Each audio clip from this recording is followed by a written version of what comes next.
Yang dijawab apa? Ya, Yang kau saya bertanya tanya, dan monyet. jangan Kau trauma. diam dulu. Jangan Kau trauma. bertanya, Ini Asu. gurun tamu. Ini gurun tamu, trauma. Turun dulu. Asu juga ini orang. Dia yang bertanya, dia yang ngoceh dasar asu. Asu. Lanjut.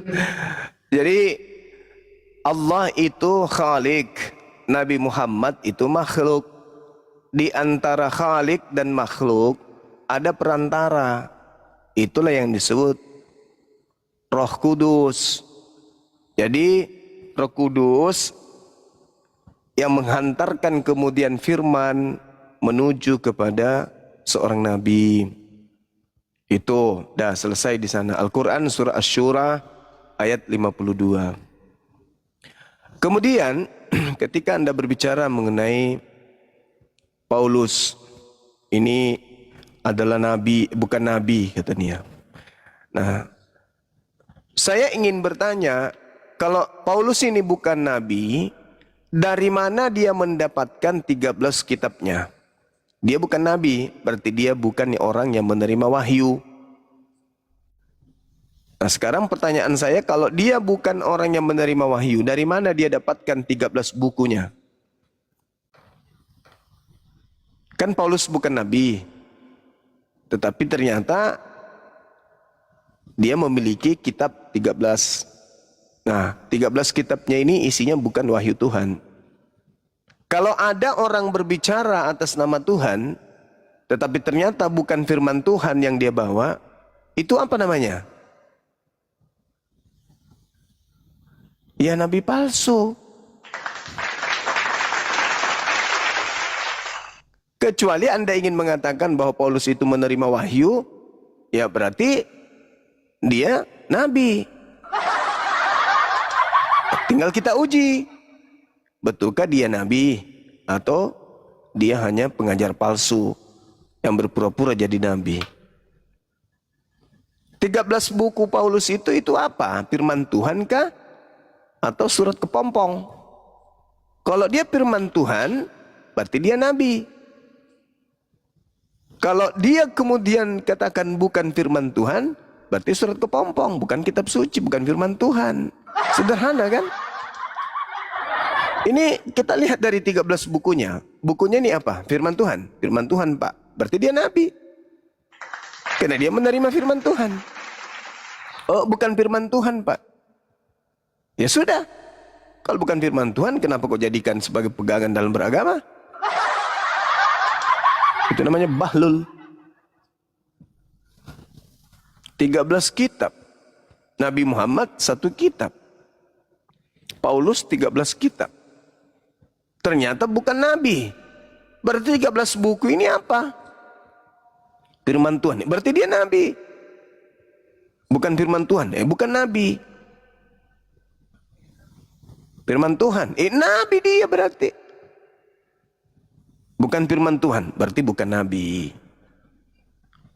Firman Tuhan, bang. Nabi berarti dia. Bukan firman Tuhan. Bukan nabi berarti dia. Nah, mana kau pilih? Paulus menuliskan firman Tuhan dan dia adalah nabi, atau Paulus bukan nabi berarti dia menuliskan karangan sendiri? Mana yang betul? Adalah orang bodoh kalau dia tidak mau mengakui Paulus itu seorang nabi. Itu sama halnya dia sedang mengatakan bukunya yang 13 itu bukan firman Tuhan. Tolol itu namanya.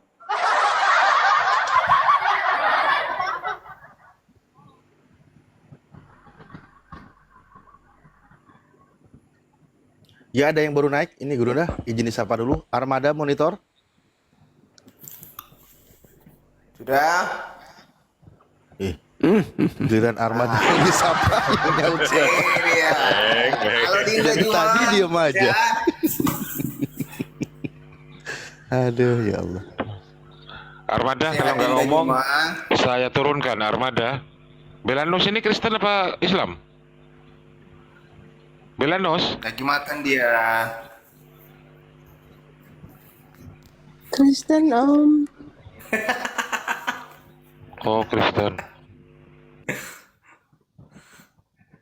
Oke. Oke, boleh saya bertanya? Orang lagi ditanya kok bertanya. Oh, apa pertanyaan? Apa pertanyaan? Apa pertanyaan? Ini asu jangan dinaikin lagi. Oh, Ada yang naikin ini siapa? Apa pertanyaannya tadi?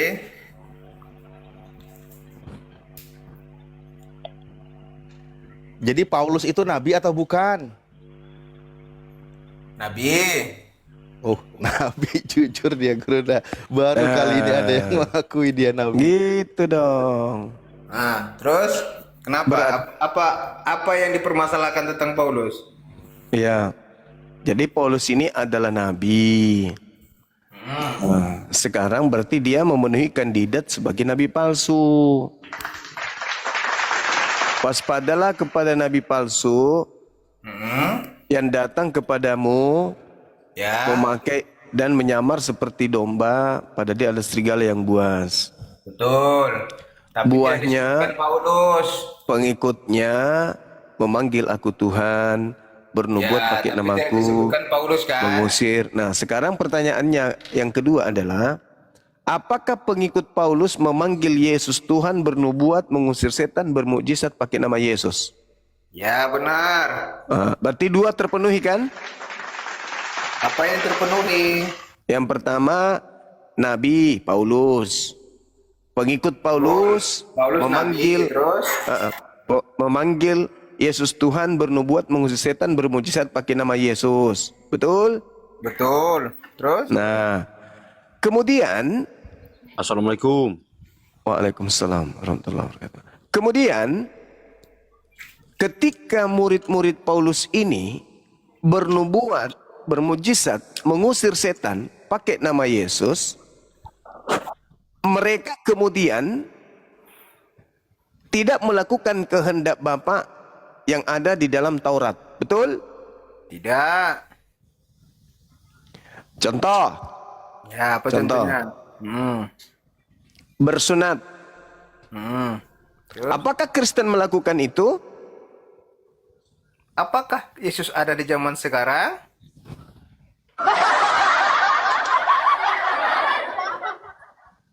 Saya ulang lagi. Saya ulang lagi. Ya, jawab dulu. Sudah dipenuhi dua. Syarat yang ketiga adalah pengikut Nabi yang memanggil Yesus, bermukjizat dan seterusnya pakai nama Yesus tidak melakukan kehendak Bapa yang ada di surga. Contoh, bersunat kulub. Pertanyaan saya, apakah Kristen sebagai pengikut Nabi Paulus bersunat atau dilarang bersunat oleh nabinya? Tidak ada dilarang. Tapi bersunat. Terserah, kan tidak ada dilarang. Mau bersunat. Barang siapa yang menyunatkan dirinya, Yesus Kristus tidak berguna baginya. Galatia 5 nomor 2. Oh, kamu nggak paham ayat itu. Seharusnya bertanya kalau tidak paham. Barang siapa, Jangan menyimpulkan sendiri. barang siapa Ya. yang bersunat, maka Yesus Kristus tidak berguna baginya. Itu maksudnya apa dalil itu? Ah, gitu. Bertanya kalau nggak paham. Jangan menyimpulkan. Silakan. Oke, arti menyunat itu bukan secara fisik, secara tubuh cuma. Maksudmu? Artinya Maksudmu? menyunatkan itu Heeh. menjauhkan dirinya dari kejahatan. Waduh, Musyrik namanya musyrik. waduh, Itu artinya waduh. bukan secara fisik karena Allah Waduh. yang datang bukan lagi tentang sunat menyunatkan, tetapi Waduh. kasih samamu manusia dan kasihlah Allah Tuhan Allahmu. Itu hanya dua yang diminta dia. Waduh. Apa masih mau dipertahankan orang gila ini? Lagi. Gitu loh. Pusing saya orang gila kayak gini. Pusing. Udah dilemparkan aja. Nggak ada ilmu. Habiskan waktu, ilmu kita mahal.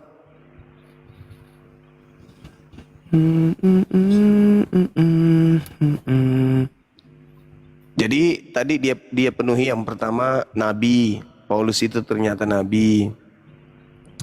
Yang kedua, pengikut-pengikut Paulus memanggil Yesus Tuhan, bernubuat, mengusir setan dan bermujizat. Yang ketiga, tidak bersunat. Berarti itu bukan kehendak Bapak. Dipelintir lagi, kan keturunan ular memang mereka ini kan. Jadi dipelintir lagi, sunat yang dimaksud di situ bukan sunat kulub kata dia. Jadi dipelintir. Nah, inilah kehebatan pengikut setan, pintar menipu diri sendiri. Tapi sayangnya tidak bisa menipu kita orang beriman. Jelas-jelas di dalam Galatia 2 itu, aku Paulus berkata, jikalau kamu menyunatkan dirimu, Kristus sama sekali tidak ada berguna bagimu. Sunat yang dimaksud itu ya sunat laki-laki. Diterangkan pula tuh di dalam kitabnya mereka sendiri bahwa sunat yang dimaksud di situ adalah sunat kulub. Tapi dirubah lagi, dililit terus. Entah apa, emang ada sunat selain khitan? Emang ada sunat selain kulub? Kalau sunat hati itu beda. Sunat hati itu berbicara mengenai kesombongan. Kalau itu sunat hati berarti jikalau kamu menyunatkan hatimu, jikalau kamu tidak menyombongkan hatimu, jikalau kamu tidak mengangkuhkan hatimu, maka Kristus sama sekali tidak berguna bagimu. Artinya orang Kristen disuruh sombong, angkuh gitu. Yang dimaksud di sini sunat kulub. Maksudnya, kalau kau sunat nonotmu, Yesus tidak berguna bagimu. Nah, apakah ini kehendak Bapa? Bukan. Berarti Paulus itu nabi palsu. Begitu sederhananya. Silakan. Selamat malam. Ya, selamat malam Pak Yanueli. Iya. Dari siap. Kristen. Selamat malam, sama-sama sehat. Puji Tuhan dari Kristen. Oh ya, silakan. Ini topiknya siapa sosok Paulus? Betul ya? Siapa sosok Paulus? Kalau di Alkitab ini dikatakan juga dia itu Nasrani. Iya. Kisah para Rasul 24 nomor 5. Iya, disebut dia Nasrani. Kalau Tapi kita lihat di dalam kenapa saudara tidak disebut Nasrani? Kalau kita lihat di dalam Al-Quran, Nasrani itu bagus. Sesungguhnya Iya. orang-orang yang beriman, orang-orang Nasrani, yaitu Paulus. Iya, sebagian bagus, sebagian juga tidak bagus. Ada yang zalim. Ya, yang jelas dulu kan di dalam Al-Quran itu sesungguhnya orang-orang yang beriman, orang-orang Nasrani. Jadi Nasrani itu di dalam Alkitab Paulus. Setelah Nasrani itu mengatakan Isa alaihissalam itu adalah satu dari 3, di situ Nasrani sudah melakukan penyelewengan. Satu yang penyelewengan itu Bang, yaitu Allah sama Isa sama Maria menjadi 3. Tapi yang benar itu di dalam menurut Quran itu Allah sama Roh Kudus sama Isa itu yang benar, sehingga terjadi penciptaan burung dari tanah yang diberikan roh oleh Isa sendiri. Itu Al-Baqarah ayat 210. Ini bahas Quran lagi nih. Kayaknya ahli Quran juga ini teman-teman. Iya, karena selalu disalahkan Paulus itu. Oke, Sementara kalau begitu Paulus di dalam Al-Quran dibenarkan. di mana dia di Paulus di Al-Quran dibenarkan? Itu Nasrani itu sesungguhnya orang-orang yang beriman, orang-orang Nasrani. Nasrani, saudara, Yahudi juga dibenarkan tadinya, Nasrani juga dibenarkan tadinya. Tapi setelah mereka kemudian murtad dari agama mereka, itu tidak dibenarkan lagi. Karena mengatakan Al-Masih itu adalah putra Allah. Tidak benarkan lagi tuh konsep itu. Yang tadinya mereka adalah orang benar. Nah, di tengah-tengah mereka muncul pemikir-pemikir yang menyesatkan, yang kemudian menganggap Nabi Isa itu adalah Tuhan. Itu yang sesat dari kaum itu. Tidak semua Nasrani itu benar. Nasrani yang menganggap Nabi Isa itu Tuhan, Nah, itu yang jahat, yang sesat. Seperti Paulus. Nasrani yang benar masih menganggap Tuhan yang datang kepada Nabi Musa satu-satunya Tuhan dan Isa alaihissalam itu adalah utusan. Tapi Nasrani yang sesat itulah yang kemudian mengajarkan orang-orang di luar daripada Yahudi, mengajarkan menyembah kepada Nabi Isa alaihissalam. Itu seperti Paulus. Makanya di kisah para rasul, kisah para pewarta yang tadi Anda bacakan itu betul. Paulus ini penyesat. Kan disebutkan di situ oleh orang Yahudi. Paulus ini adalah penyakit sampar yang telah menyesatkan orang-orang Yahudi di dunia yang beradab. Dan dia adalah tokoh dari Nasorius. Nah, masalahnya sekarang adalah antara Nasrani dan Kristen itu di dalam Bible itu berbeda. Kalau kita lihat dalam sabar dulu. Kalau Nasrani dalam bahasa Yunaninya Nasorios, kalau Kristen bahasa Yunaninya itu Kristenios. Dua kata yang berbeda dan merujuk pada kelompok yang berbeda. Begitu, saudara. Kristen itu menuju kepada para Hawariyun, murid-muridnya Yesus. Oh, salah. Iya. Salah. Murid-murid Yesus, murid-murid Yesus itu disebut Nasrani. Itu murid Yesus. Tapi murid-murid yang Nasrani ini Jangan dibelokkan. Bacalah dalilnya. KPR Mana dalilnya? ayat 11. KPR ayat pasal 11 ayat 26. Ya di situ tidak dikatakan Nasrani, Tuyul. Kau yang membelokkan dalil. Justru di situ disebut Kristianos. Ya itu pengikut Paulus. Kepada para Hawariyun. Kok Hawariyun Kristianos itu pengikut Paulus yang ada di Antioquia. Kok Hawariyun? Pandai-pandaian kau. Mana di baca Hawariyun dalilnya supaya jangan kamu mutar-mutar. Baca dalilnya. Hawariyun itu adalah orang-orang yang menjadi pengikut Nabi Isa alaihissalam, nenekmu kiper. Kristen itu pengikut Kristus yang ada di Antioquia. Gimana sih orang ini? Kau belajar di mana? Yesus dengan Kristus itu apa bedanya? Ya, Kristus telah lucu. lahir kata Daud. Ya Kristus itu gelarnya Yesus. Oke? Tapi murid-muridnya tidak disebut Kristen. Disebut Yang Kristus disebut itu. Astagfirullahaladzim. Ya, jangan mutar, jangan berdusta. Kau tidak lama ku tampar mulutmu bagi sendal. Bodoh sekali jadi orang.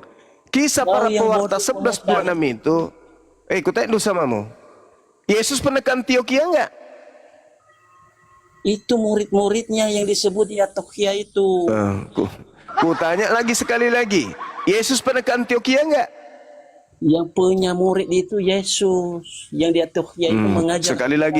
Sekali lagi sebelum kubiraki mulutmu. Mutar. Yesus pernah ke Antioquia enggak?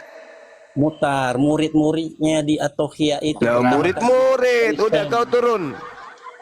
Kau ke gereja. Kau coli nonotnya pendetamu sana sampai cerot. Bodoh kali jadi orang. Kristen itu bukan pengikut Yesus. Kristen itu pengikut Kristus. Kristus yang dimaksud di situ adalah Paulus. Karena Paulus itu bergelar Kristus. Alamak, ini Kristen pemakan tai. Gak ada pinter-pinternya.